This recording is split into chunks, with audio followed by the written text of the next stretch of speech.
Eto na nga mga chong, marami tayong basketball updates. Barangay Ginebra versus Magnolia Hotshots, Manila Clasico. Game prediction. Ano ang mga kinakailangang gawin para makuha ng Ginebra ang panalo? At magiging sagip kapamilya nga lang ba ang magiging bakbakan ng dalawang kupunan? Hindi pa nagsisimula yung bakbakan ng Ginebra at Magnolia, pero grabe na yung mind conditioning na ginagawa ng ilang mga Magnolia Hotshots fans na magkakaroon raw ng sagip kapamilya. Dahil Magnolia yung nangunguna sa team standings at nasa 5th spot naman ang Barangay Ginebra. Kaya naman, marami ang nagsasabi na magiging sagip kapamilya lang ang Manila Clasico. Unang-una, aminado tayong mas consistent ang Magnolia ngayong All-Filipino. Tapos nadagdagan pa ng Will Navarro matapos yung kanilang naging trade.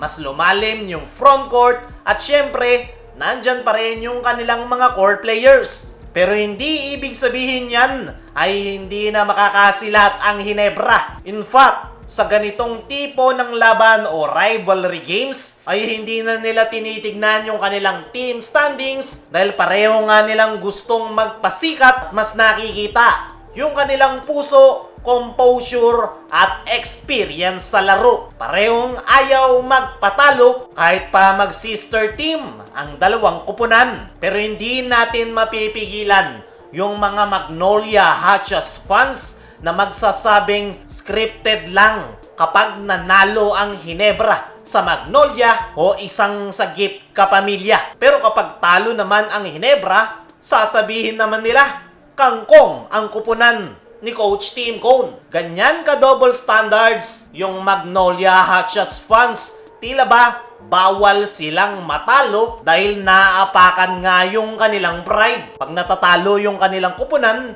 ay humahanap sila ng butas at sasabihin sagip kapamilya lang. Pero makikita nga yan mamaya kung ano yung magiging performance ng dalawang kupunan. Hindi mo po pwedeng ma-script yung hustle, rebounds, clutch shots at momentum swings ng dalawang kupunan. Pero kahit ano pa yung maging resulta ng magiging Manila Clasico mamaya ay paniguradong mayroong masasabi yung mga toxic Magnolia Hotshots fans sa Barangay Ginebra. Eto lang yan.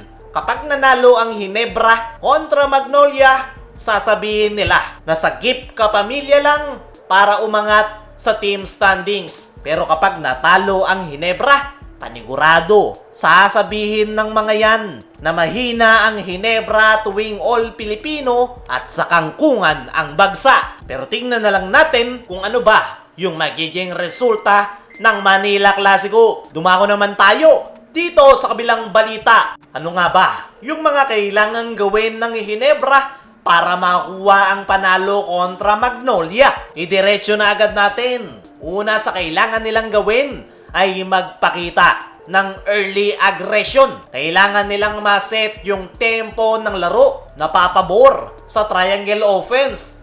Magnolia is known for high-intensity defense simula pa lang ng laro. Kaya dapat Ginebra should match or exceed that energy pagka-start ng laro. Atakihin agad nila yung painted area para agad na makakuha ng fouls sa mga big man ng Magnolia at huwag hayaang ma-dictate ng Magnolia ang tempo. Kailangan Ginebra ang magdala ng rhythm. Sunod sa kailangan gawin ng Ginebra ay exploit match-up o laruin ang mga mismatch. Pagdating sa frontcourt ay nakalalamang ngayon ang Magnolia Hotshots dahil merong Xavier Lucero at William Navarro. Kaya naman, hindi sila po pwedeng mag-rely sa painted area. Kailangan ay baguhin nila yung kanilang opensa. Kakailanganin nga ni Japet ng tulong sa loob ng painted area at para lumuwag yung ilalim, kailangang maipasok yung kanilang mga outside shots. Sunod sa kailangang gawin ng Ginebra ay control the boards at makipagpatayan, makuha lang ang possession.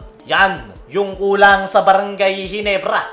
kulang sila sa hustle sa painted area at yan yung kailangan nilang ilabas kontra Magnolia Hotshots. Kailangang magtulong-tulong netong sila Japet, Troy Rosario at Jamie Malonzo para ma-secure ang rebounds. Dahil once nga na makontrol nila ang rebounding department, ay malaki yung chance na makukuha nila ang panalo. Sa pa sa kailangan gawin ng Ginebra ay ilimit yung mga key players ng Magnolia. At dito na papasok yung mga pesky defender ni Coach Team, gaya na lang netong si Stephen Holt. Pwede nitong tutukan si Paul Lee para hindi ito makatira. Nandyan naman si Jason David para pumigil kay Mike Baroka. At ang pinakahuli sa kailangan gawin ng Ginebra ay tulong na manggagaling sa kanilang bench players. Kailangan ni Coach Team na lawakan yung kanyang player rotation para hindi agad-agad mapagod yung kanyang mga key players. Nandyan naman sila Ben Adamos para makapagpahinga si Japet. Nandyan rin sila Ralph Koo, Jason David, maging si RJ Abarientos na kailangang mag-step up at kung magiging maganda yung kanilang ipapakitang performance ay mas magiging smooth yung kanilang opensa. At para sa ating game prediction mga chong, dadaan sa butas ng karayom ang Ginebra. At tingnan na lang natin kung magagawa ba nilang makuha ang panalo. Kayo mga chong, sino sa tingin nyo ang makakakuha ng panalo sa Manila Clasico? Ano rin yung masasabi nyo sa mind conditioning na ginagawa ng mga toxic Magnolia Hotshots fans sa paparating na bakbakan ng Manila Clasico? I-comment mo lang dyan sa ibaba.